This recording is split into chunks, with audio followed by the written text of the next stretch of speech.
trip to Paris always inspires us for the whole year, and that's what we were able to achieve. We got a great shoot.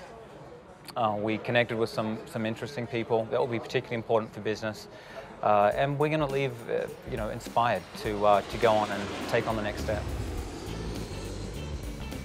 We had an amazing week with a great shoot. Now it was time to get back home to get this issue of FQ off to print. I think the biggest challenge was that we didn't get variety in the shot that we finally got back from Paris. We had one shot to choose from. I mean, there were a few shots, but none of them were suitable for the cover.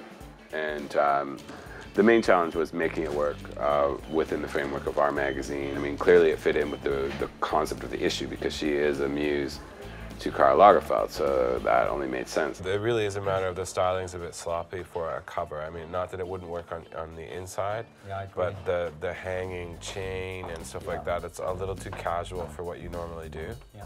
We also ended up with a situation where we had a handbag that looked interesting on set, but on the page just was going to look too heavy. So my initial reaction was I wasn't real happy with it.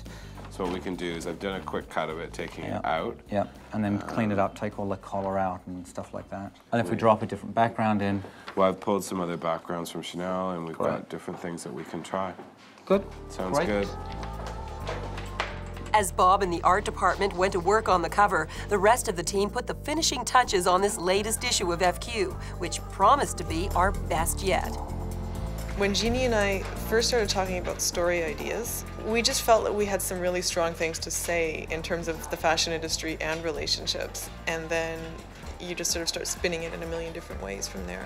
The whole idea of relationships, obviously, that came about by the whole concept of muses and how designers get their inspiration. And so many of them really do choose certain, women, girls out there that they start riffing on, and they start really developing a close relationship with. For example, on our cover, Anna Muglalis, who is a muse for Karl Lagerfeld. And Karl, of course, gleans so much inspiration from her, and I think that synergy is great. So this whole, idea about relationships, I think, is really fascinating, not only on an interpersonal level, but what they result in, the kind of creative, genius that's born from that kind of passionate relationship. Knowing that we had an interview with Isabella Rossellini and wanting to do a fashion shoot with her daughter, that stuff's always kind of brave and ambitious, and you don't know if it's going to work, and it did. Jeanne was quite clear that she had a story with Isabella that she wanted to feature in the issue. And she said, wouldn't it be great if we could get her daughter, who is a model, to do a fashion shoot? And I thought, well, yeah, that would be really great, because that would totally tie into our issue. We had such a solid concept working with talented stylist in New York, Jennifer Hitzkis, and the photographer, Kate Ornate. The end result is exactly what we envisioned, and I mean, Elettra looks unbelievable. What I like to see is articles and stories that have multiple layers to them. So when we look at this issue and there's that theme of relationships and muses, knowing that Elettra was there and knowing who she is and who her mother is and the family she grew up in, suddenly the image becomes far richer for that history than just another pretty girl in a pretty dress. It's that layering that makes the magazine more interesting. Moishi totally relates to the rest of the issue because it's two photographers that work in collaboration. And with a whole issue that's about relationships, inspiration, dependence in the arts, how the person in front of the camera needs the person behind the camera in order to pull anything off. It inherently reflects what we were trying to do.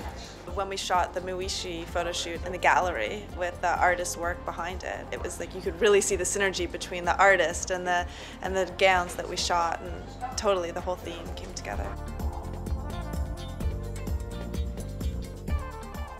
Initially what we wanted to do was we wanted to do a beauty story that would relate back to art, but it would also speak to spring, and one of the things that people were talking about was applying, other than just the beauty looks of the season, taking it a step further by making it a little more extreme and trying to fit it within the framework of what we were doing for the whole issue. I think we had a really great connection with the photographer who really grasped the concept that we wanted. And you know, when she decided, oh, I have this fantastic makeup artist, and he was right on board on the same idea and inspiration as myself and Bob and the entire team. When everybody's that excited about an idea, you can see that in the pages. The end result was, you know, absolutely beautiful. I think it's just, you know, a totally different take on beauty, and I think that's what we try to do in each issue, really change it up, step it up from the last creative that we did. So Michael, this is what just came, which is pretty unbelievable. Unbelievable. So a whole new side with the collar and everything in perspective. Exactly. The blessing of modern technology is that we're able to do almost anything. So we were able to take the handbag out. We were able to address some issues with her hair. We were able to change the background and do some things like that. So what we ended up with is fantastic, but it was a little bit more work than normally it would have been. Okay, so that's Well that. done. So I'm Fantastic. really pleased. So we'll move Great. forward. Okay. I'm thrilled with it. It's going to be a beautiful cover. And the stories inside that tie into the cover about her, and that's a whole different shot, you know, that the shot that will appear inside is a whole different feeling and a whole different take. So that's exciting too, to be able to give the reader that sort of insider stuff. The team met the objective, and what Bob and Belle and the art team have done is fantastic, and it will go down as one of our best issues ever, you know, from cover to cover. We've come a long way in a short time. It seems like only yesterday we were hosting our Swank FQ Gala amid the mayhem that is the Toronto International Film Festival. The birth of Sir was very exciting.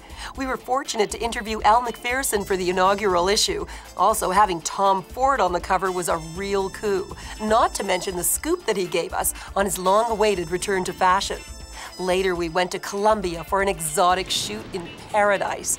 We thought we were in big trouble with the weather, but the fashion god smiled down on us, and we got our shoot, which turned out to be one of the most stunning layouts we've ever done. Looking ahead, and with all of our success in such a short time, Michael and Jeffrey have the ammunition to expand our brands to the next level.